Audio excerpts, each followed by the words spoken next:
I think the real light bulb moment for people, the aha moment, is when they've studied enough of the history of education to realize that the government school system created our illiteracy crisis. They're not the solution to the illiteracy crisis. They created it. They made it. They're responsible for it. We have it because of the government schools. Welcome to Unmasking Government Schools with Sherry Few, USPI's weekly podcast that empowers parents to reclaim their children's education from government bureaucrats and social engineers, equipping you with the tools and resources needed to join the cause. Hi everyone, welcome to Unmasking Government Schools with Sherry Few. I'm your host, Sherry Few, and joining me today is Israel Wayne, Director of Family Renewal, a ministry dedicated to promoting a biblical worldview in the home. Before we dive in, give us a 5-star rating or a thumbs up, and don't forget to subscribe and visit uspi.org to learn more and to join the movement. Today's episode is brought to you by U.S. parents involved in education. USPI's mission is to empower parents and local communities to break free from federal and national influences, thereby reclaiming parental authority over their children's education. For more insights from U.S. parents involved in education, connect with us at USPI on X and Facebook. To join the movement, visit uspi.org. Welcome back to Unmasking Government Schools with Sherry Few. I'm your host, Sherry Few. I'm here with Israel Wayne, author, father of 11, and director of Family Renewal, a ministry dedicated to defending the Christian faith and promoting a biblical worldview in the home. Israel is the author of several powerful books, including Education, Does God Have an Opinion?, Answers for Homeschooling, and Raising Them Up, Parenting for Christians. He's a nationally recognized conference speaker and homeschool advocate. He helps families reclaim their children's hearts and minds for Christ. Israel Wayne, welcome to the podcast. Thank you, Sherry. It's a blessing to be on your show. Well, I remember when I was reading your bio, when I was preparing for the show, and I'm sure you get asked this all the time, but 11 children? Oh my gosh, you're a saint.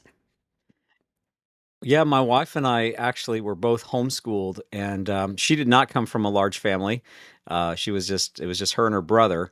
But I came from a family with 5 sisters. There were 6 total in my family, and so we both wanted a big family before we met and married. And the Lord's blessed us with 11, which we've homeschooled all of them from birth. So it's been a great journey for us. That's amazing. God bless you. That's wonderful. And I'm just so glad there's so many homeschooling families are doing that today, it seems, just having large families. And of course, Charlie Kirk said, have lots of children. And we're just defying the whole left's agenda about limiting the number of children families should have. So God bless you and your wife for that.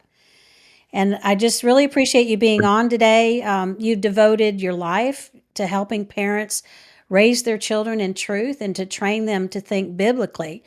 So can you start by just sharing a little of your own story and what inspired you and gave you the passion for promoting home education? It really starts with my mother. My mother began homeschooling my older sister and myself in 1978, which was about 5 years before the modern day homeschooling movement began. And so she was one of the true pioneers and founders of the homeschooling movement.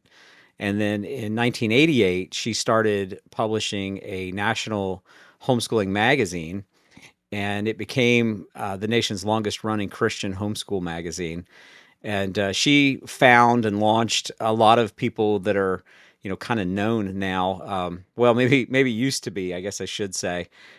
People like Samuel Blumenfeld and John Taylor Gatto, and a lot of those people who had never been heard of in the homeschool space before, back in the late 1980s, around 1990, I think was when she connected with John Taylor Gatto and kind of gave them a platform through her magazine. And so I grew up going to a lot of homeschool conferences. My mother was a keynote speaker at a lot of conferences. She was an author, publisher, wrote books on homeschooling.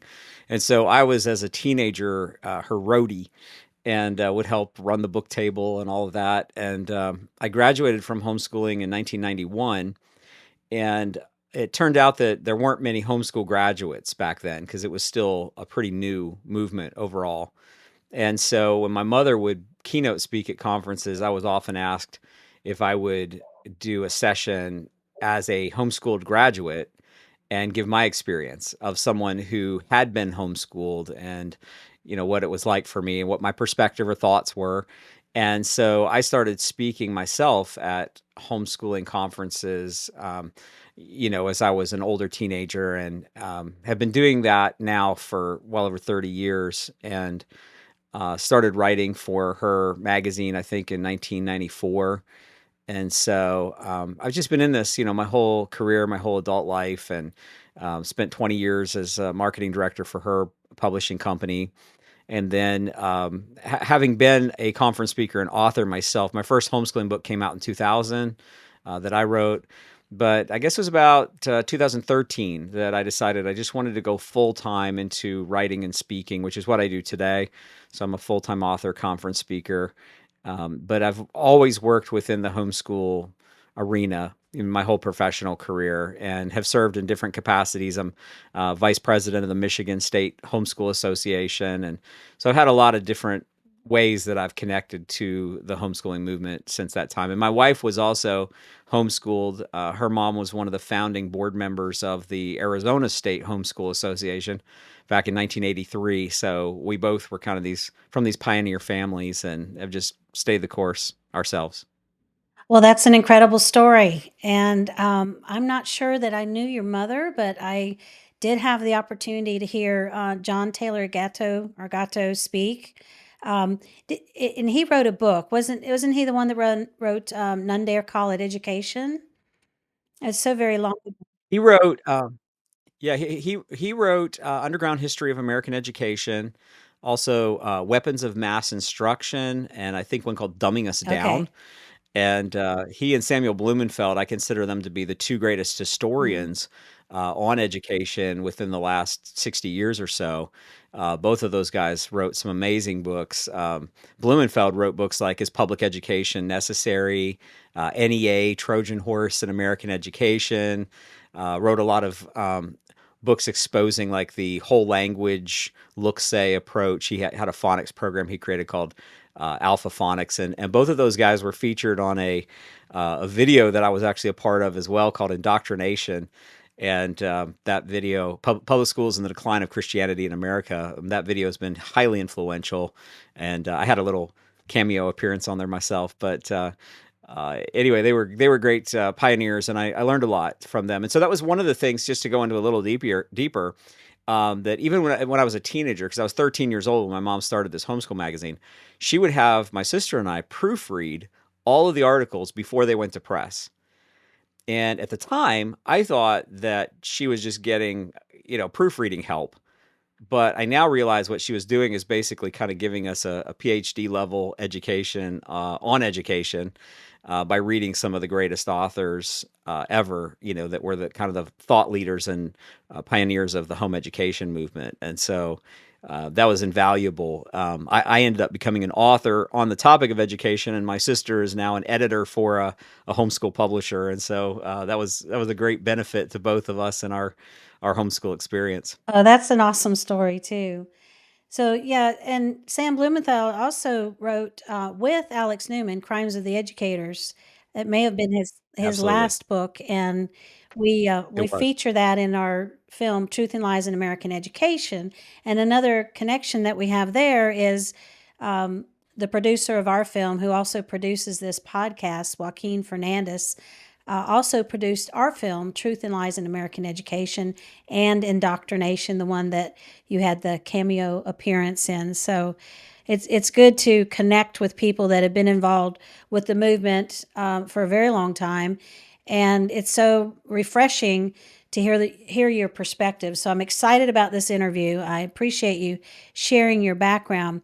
So you've said before that education is never neutral and that all teaching reflects a worldview. So, how did you come to that realization, and why is that truth critical?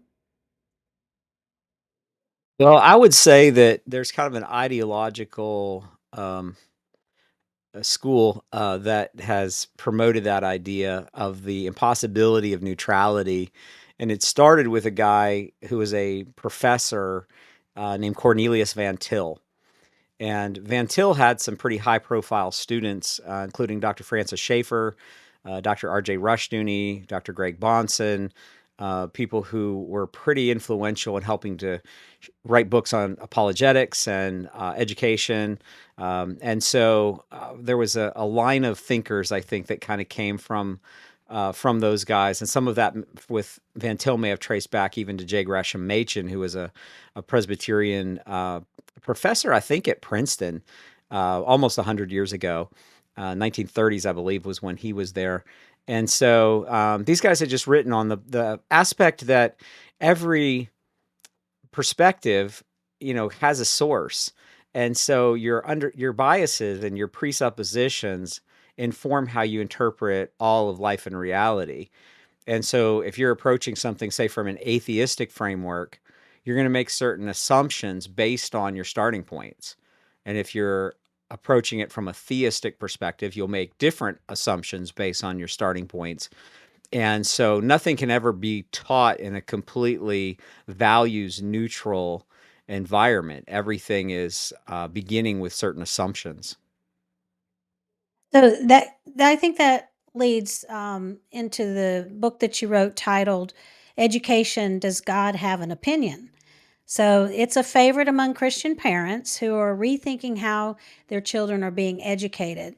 So, what does Scripture actually say about education? Well, I'll give you the story kind of how that book came to be. It actually started when I was 13, and there's a lot to my life story. You don't have time to tell it in sound bites, but my mom actually didn't start out homeschooling us as a Christian. My mom had been a high school dropout. And so she only went to ninth grade herself, and she kind of grew up in the hippie movement. And so she had this sort of anti-establishment hippie mentality. And so we were children of a hippie mom. And so she was biased against institutional schooling for different reasons than like what I am, for example.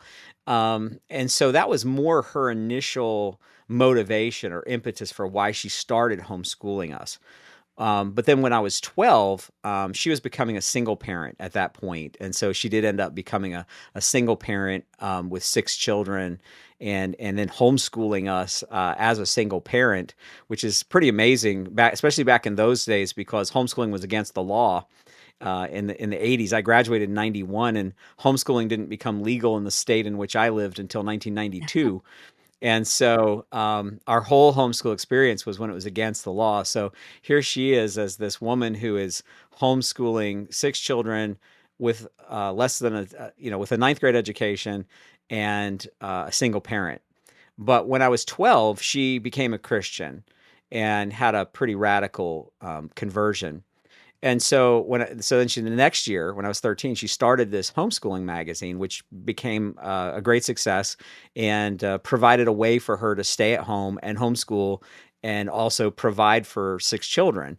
And so it was that year that I mentioned to her that I wasn't sure if I was going to homeschool my own children.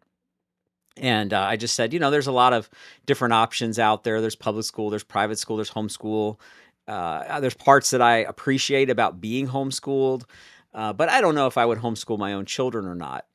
And she pressed me on that a little bit, just asked me more questions. And I just said, I just don't think that there's really any way to know what's right for every child. You just sort of have to take it every year, every child, just sort of see what fits. And I was probably parroting some things I'd heard other people say, right? And it sounded good to me. And she said, well, that's a very interesting thesis. And then in typical homeschool mom fashion, she said, but I'd like you to do something. I'd like you to write an essay on your thesis, which, as probably any student, I hated writing essays. And so I was like, I got myself in this again. And she said, but here's what I'd like you to do. I'd like you to not just write a thesis on education, but I'd like you to defend your viewpoint from the Bible. Like, what does the Bible say about education? And I thought, this is going to be a really short essay because the Bible doesn't really talk about education. And so that was my starting point, was thinking God doesn't have anything to say on this. The Bible doesn't really talk about that. So I grabbed one of those thick Bible concordances, where you can look up like every word that's in the Mhm. Bible, opened it up to education, and I was right. The word education didn't show up in the concordance that I had. And I thought, okay, see, God doesn't say anything about this. Then I started to think about how there's other words that are included in the concept of education, like teaching, learning, instruction, etc. And so I thought, oh, I better look those words up. Then I found out that God had a lot to say about education. And the other thing I learned was that the things God said about education didn't really fit my thesis. Like my thesis at that time was it's perfectly fine to send your child to the government for them to be schooled. Nothing wrong with that. And God doesn't care one way or the other. Well, what I found in 25 years of studying the Bible and what it had to say on education, which resulted in this book, was that God said a lot about education. So, just give you one example because there's dozens and dozens of passages, but I'll just give you one. A passage a lot of people have heard, but they've never really looked into significantly is Ephesians 6:4. And the King James Version says, "Fathers, do not provoke your children to wrath, but train them up in the nurture and admonition of the Lord." Well, that word admonition is kind of an archaic Old English word. We don't really know what that word means. It's hard for us to define it. But in the Greek, which is what the New Testament is translated from, the Greek word is paideia. And so I looked up paideia in the Encyclopedia Britannica because I wanted to get, not a religious definition of it, but what did this mean to the Greeks when they received this letter in Ephesus that Paul wrote to them? What did that mean to them? And so Encyclopedia Britannica said that it included every academic subject that could be taught as a separate discipline. So mathematics, science, philosophy, gymnastics, writing, like any academic discipline that could be taught is under this word paideia. So it means learning, education, academy, schooling. It wasn't a religious term. It was what we would call kind of a secular term that related to education. And it is probably broader than our word education, but it's that universal. Anything that can be taught as an academic discipline needs to, falls under that word paideia. And so the Apostle Paul says, fathers, you're responsible for the paideia of your children.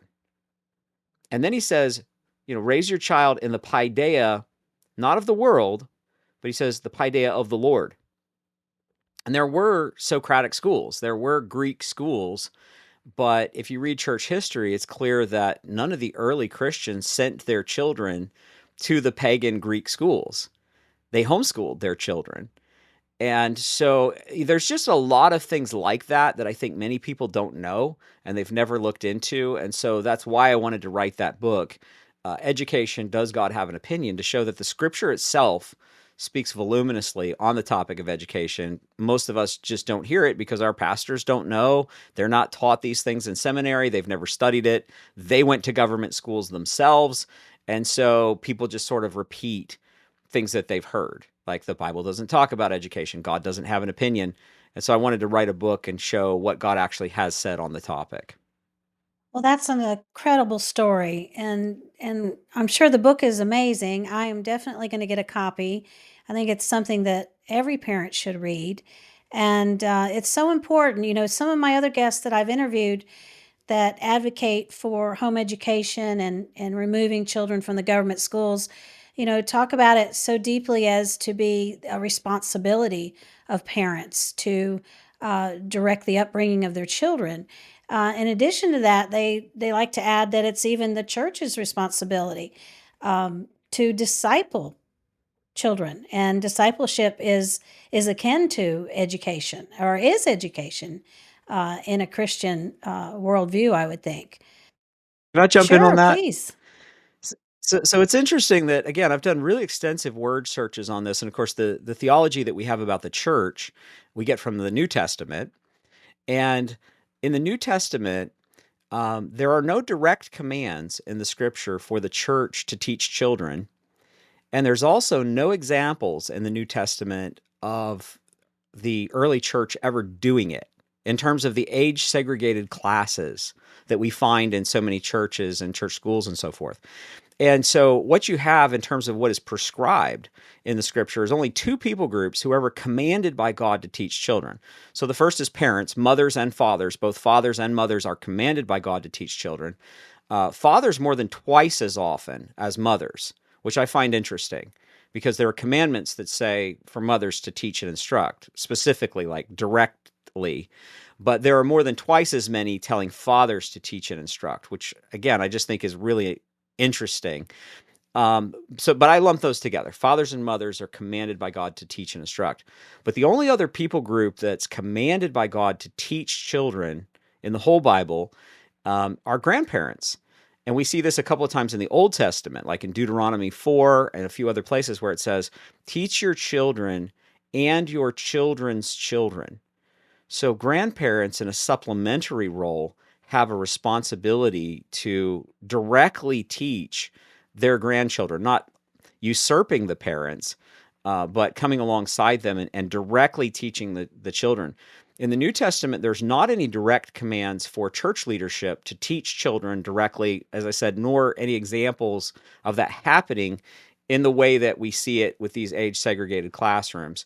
So what the scripture seems to indicate, and you're right about the discipleship part, the role of the church leadership seems to be to teach and equip parents how to be responsible for discipling their own children, not to replace the parents, not to do the role of educating the children themselves, but to teach the parents how to teach their children.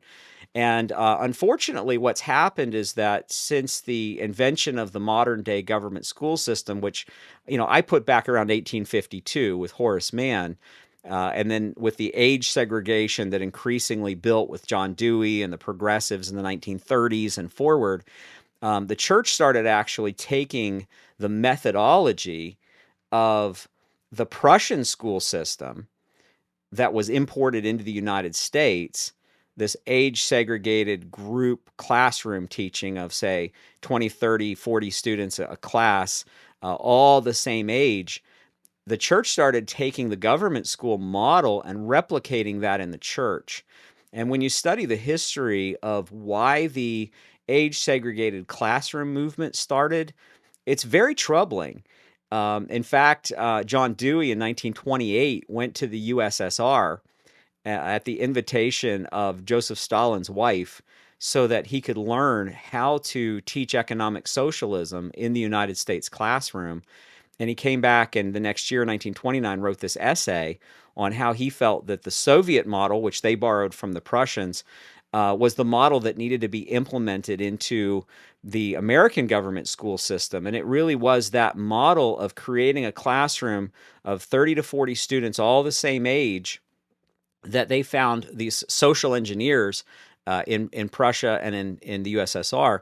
They found that they could break the allegiance of children from their parents by simply having them in a classroom for 1 year. It didn't really matter what they taught. The content of the education was not really the primary thing. It was actually the format, the structure, the pedagogy, the methodology of the classroom itself. That was what created peer dependency. And they were creating herds of children who became peer dependent. And just spending a year with children all their own age, when they moved away from the one-room schoolhouse model to all the students the same age, they found that about 90% of students would become peer dependent in 1 year. And it was part of what Karl Marx said in the Communist Manifesto, that he wanted to create a free system of public schools because it would destroy the family. And to quote Marx in the Communist Manifesto, he said that you will seek to accuse us of destroying the most hallowed of relations between parent and child. To this crime we plead guilty. And that really was his desire in creating a public school system, was to destroy the most hallowed of relations between parent and child. And he knew the way to do that was to create peer dependency in these classroom structures. So the reason I bring that up, the reason I mention it, is because it does trouble me that much of what we have embraced within Christian education in the United States is simply a neo-Marxist Prussian model that we've tried to sanctify with Christian textbooks. And what's happened is that we've seen very similar results in many Christian schools as to the government schools, and it's because we're using their model.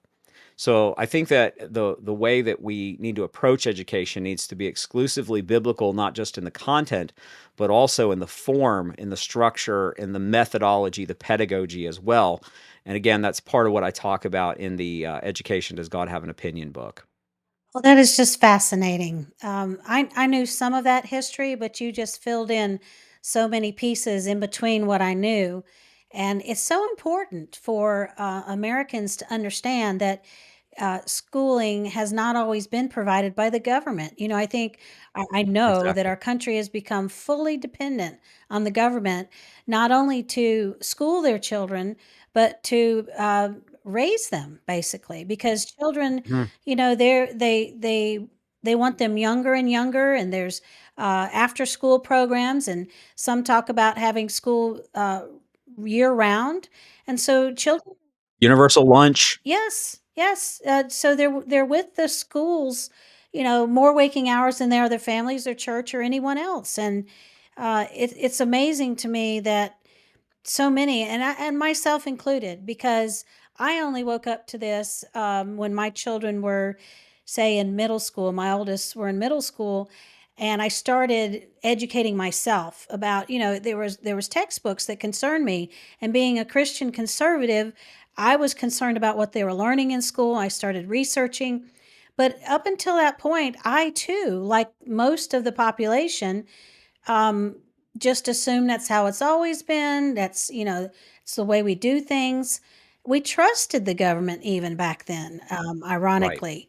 And so that's really Right. blown up. Yeah, please respond to that. No, absolutely. And I think that many people did not see how insidious this movement was to break children away from their parents, how intentional it was and systematic it was. A lot of people basically think that the public school system was started by Christians, was basically Christian until about the mid 1960s, and then it started to go kind of haywire, and that today it's not the best. Well, that's a total ignorance of the history of the government school system. If you go back to the Unitarian God hater Horace Mann, who started the whole thing in 1852, Mann had a very direct desire to see the influence of Christianity neutralized in the United States, and he believed the government school system was a big way to do that.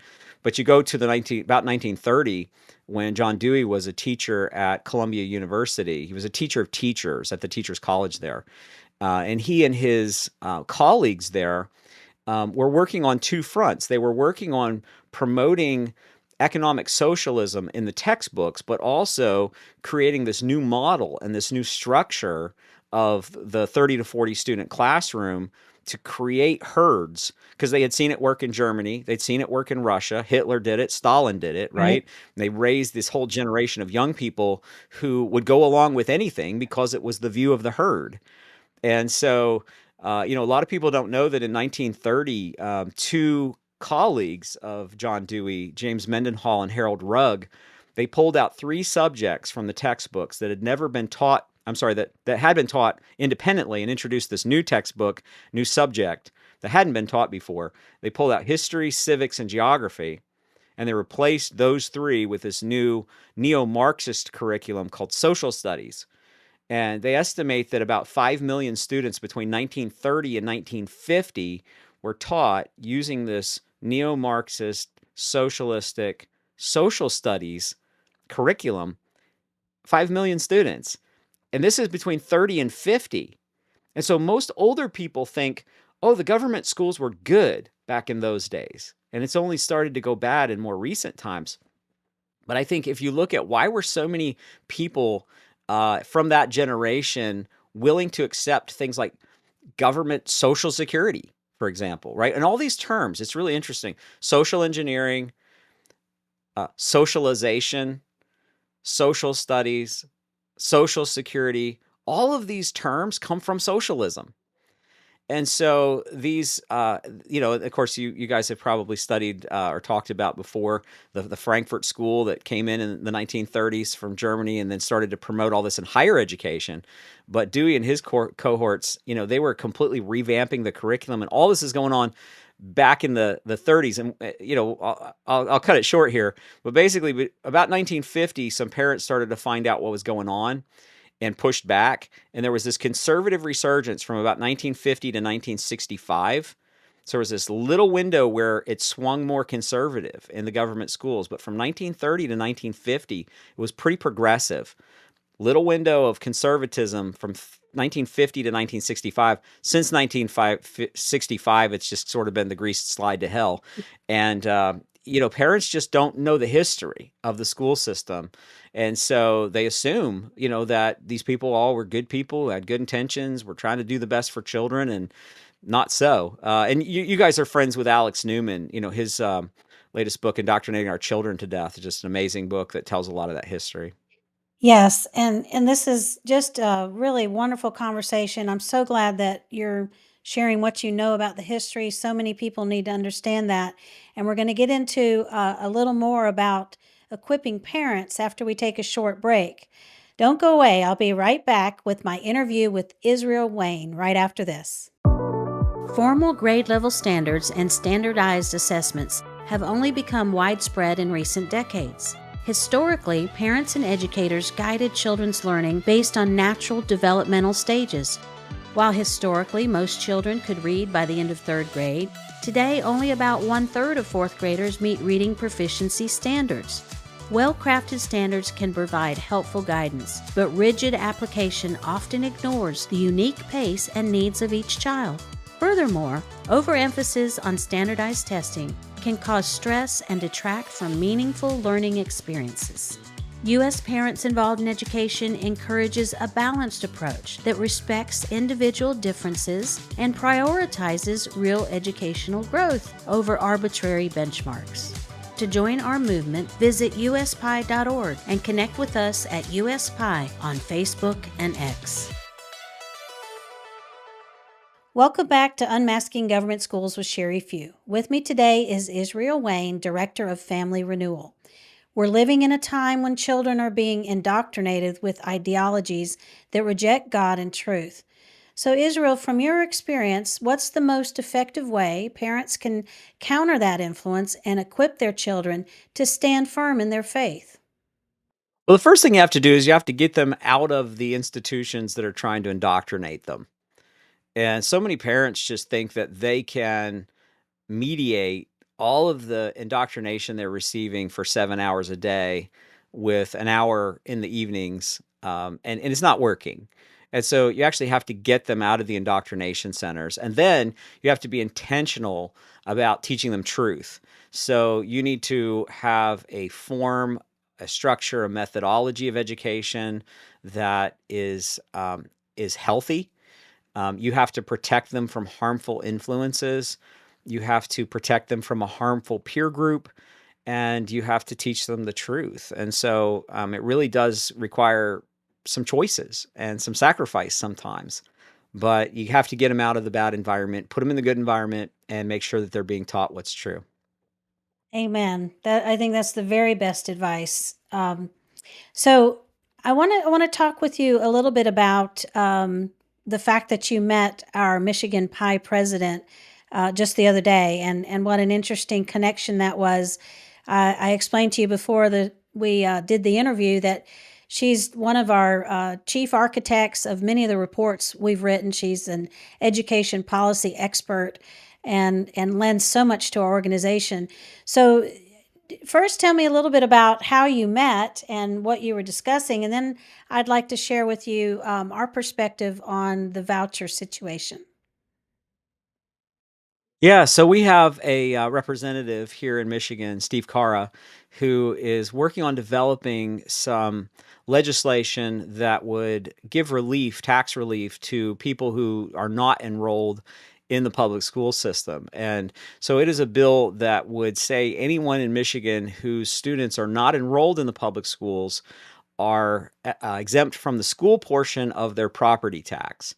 So whether your child goes to a private school or is homeschooled, or let's say that you're a senior and you don't have children in the system, but you own a house, and so you're still paying a pretty hefty portion of your property tax towards the school tax.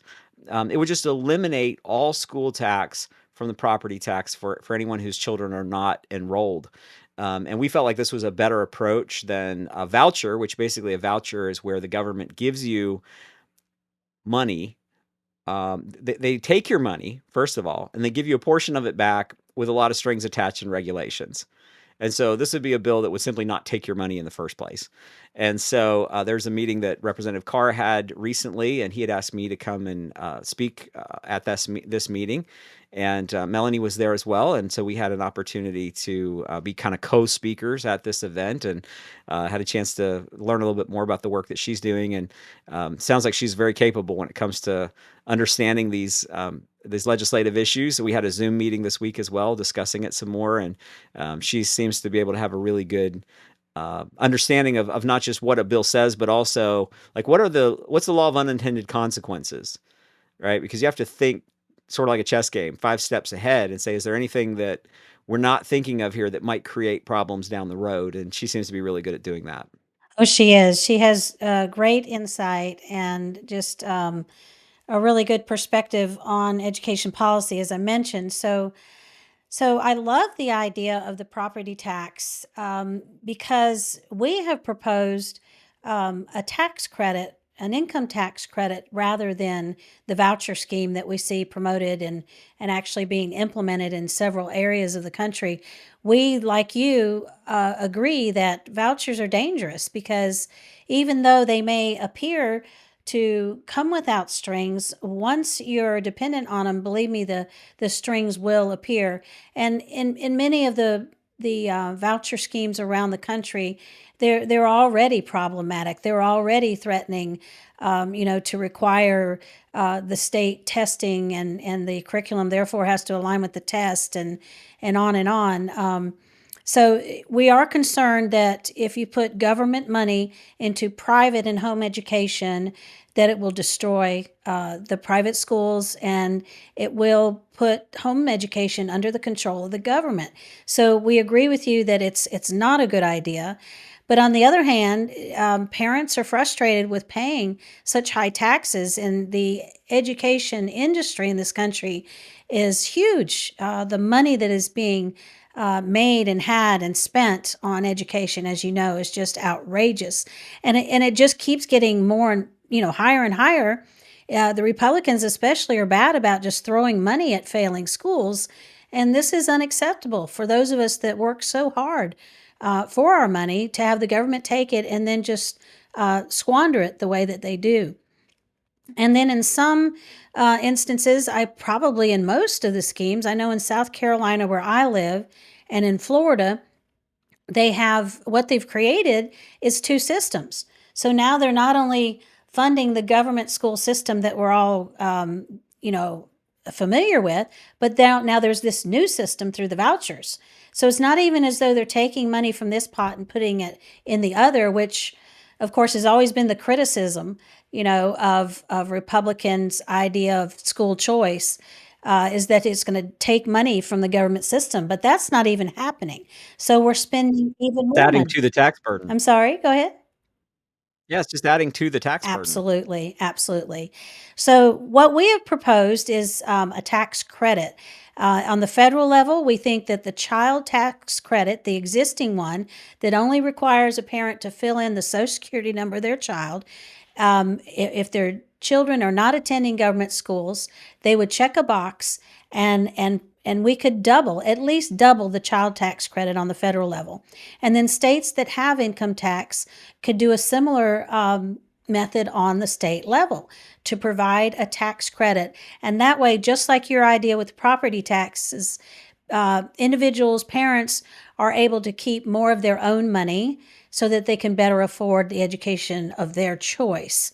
And so the reason I'm so excited about the property tax idea is that in the states where they don't have income tax, that is an alternative. So in South Dakota, for example, where we have a very active PI chapter, we keep talking about the tax credit model, and she'll say, well, that doesn't help us. We don't have tax credits. So yeah, this is what we propose. And Melanie may have told you, we're working with Congressman Moore of Alabama some of his staff on his bill to close the U.S. Department of Education.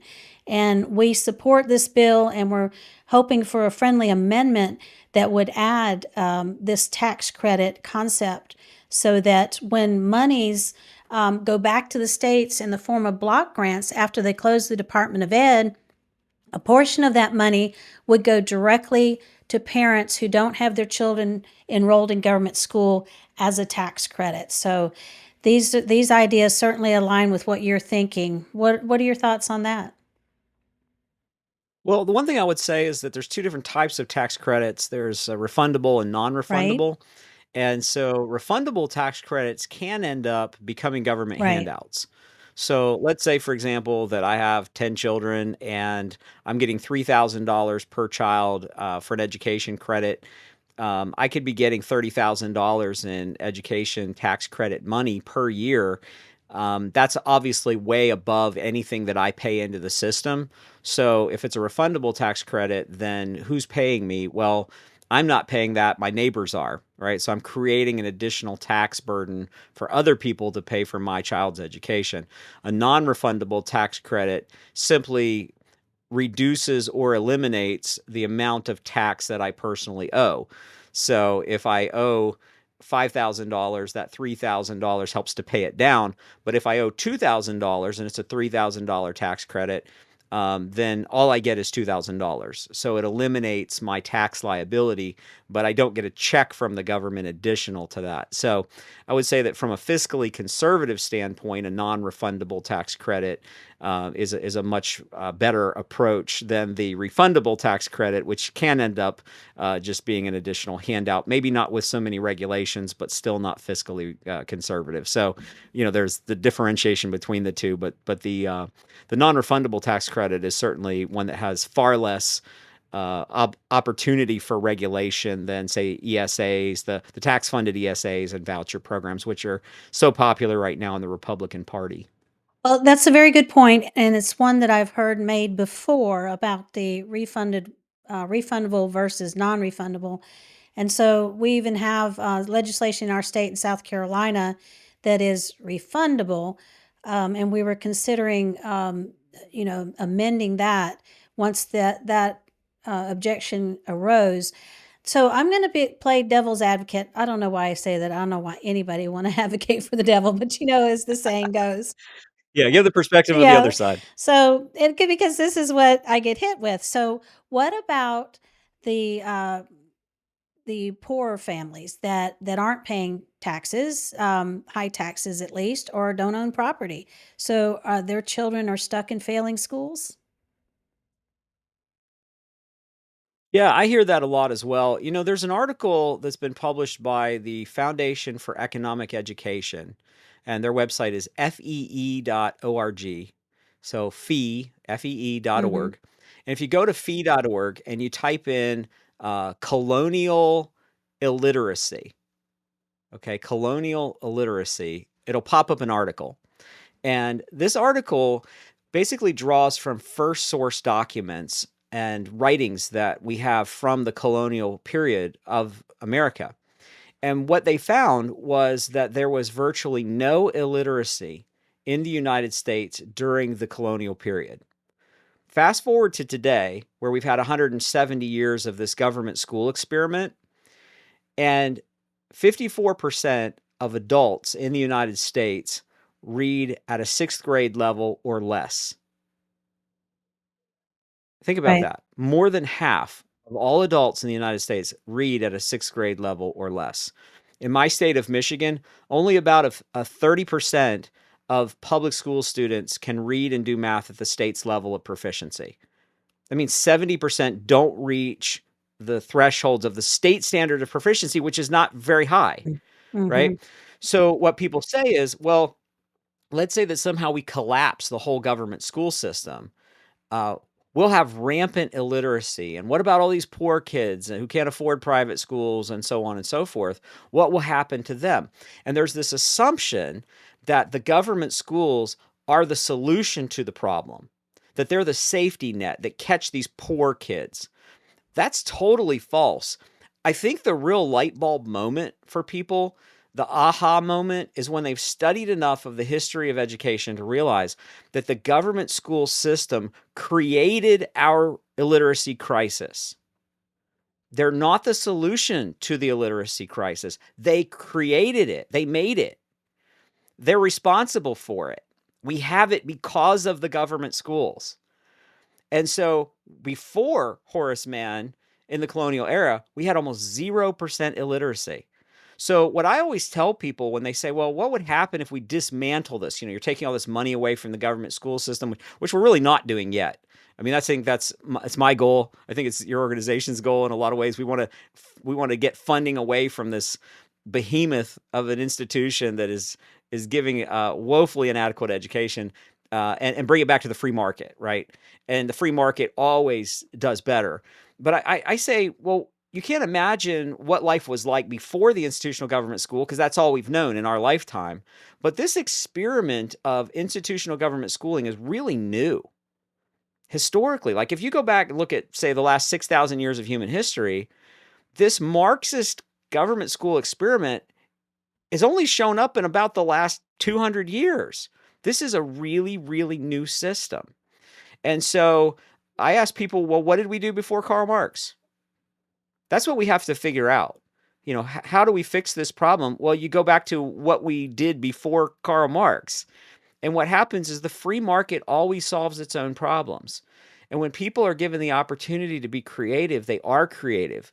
And that happened in if anybody's ever read the Little House on the Prairie books, families gathered together out on the prairies. They worked together. They created ways in which they shared the teaching burdens, and they either had a homeschool co-op where everybody kind of was taking turns, or they'd hire a tutor, and they found ways to make this all work within the private system. And it's really just been within this government monopoly has created this monstrosity of academic deficiency.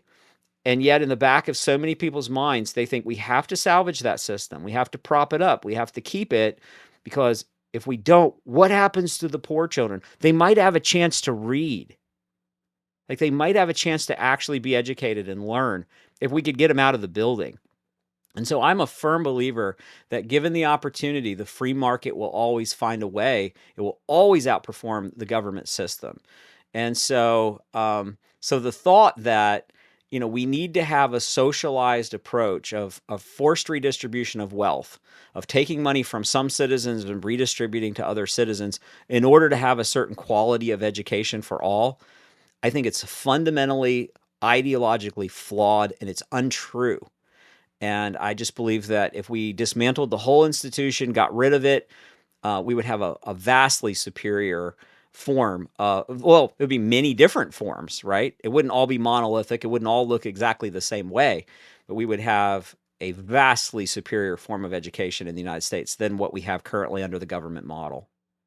You explained that so very well. And when I'm reviewing this interview before it's published, I'm going to take copious notes so I'm prepared for the opposition next time I get that question.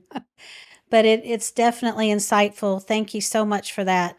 So we need to take another short break, but when we come back, I'd like to ask you 2 questions that I ask all my guests before closing the show. Don't go away. I'll be right back with my interview with Israel Rain right after this. Standardized testing has a long history in the United States. The No Child Left Behind Act of 2002 marked a turning point by mandating regular testing to increase accountability. However, performance did not improve as hoped, sparking widespread controversy. Despite these standardization efforts, which continue today, academic achievement has declined in many areas, and parents have grown increasingly concerned about the amount of data collected through the assessments. Given these results, it's clear that mandatory standardized testing has not fulfilled its promise to improve learning and may have unintended negative consequences. U.S. Parents Involved in Education advocates for assessment approaches that truly support students' educational needs and respect family privacy. To join our movement, visit uspie.org and connect with us at USPie on Facebook and X. Welcome back to Unmasking Government Schools with Sherry Few.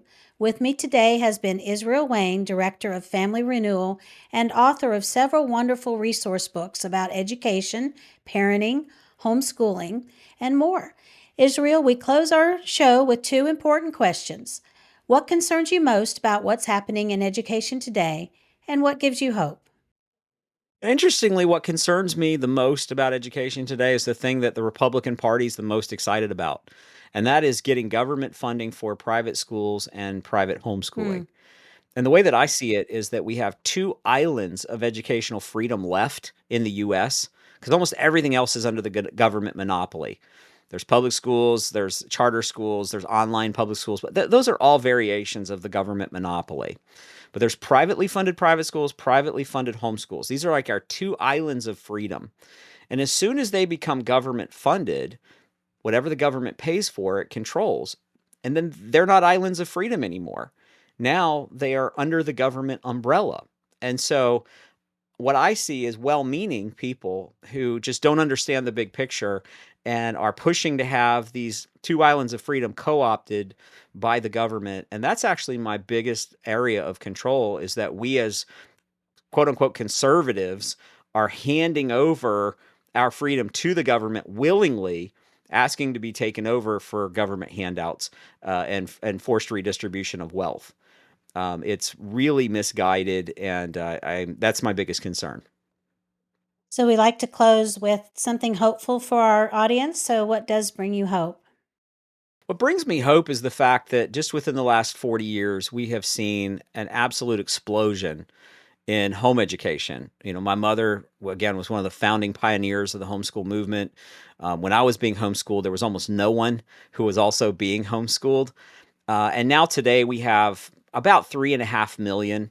I've seen estimates of 3.1 million, 3.7 million, somewhere in there, students in the US. We'll just go with 3.5 million that are being home educated.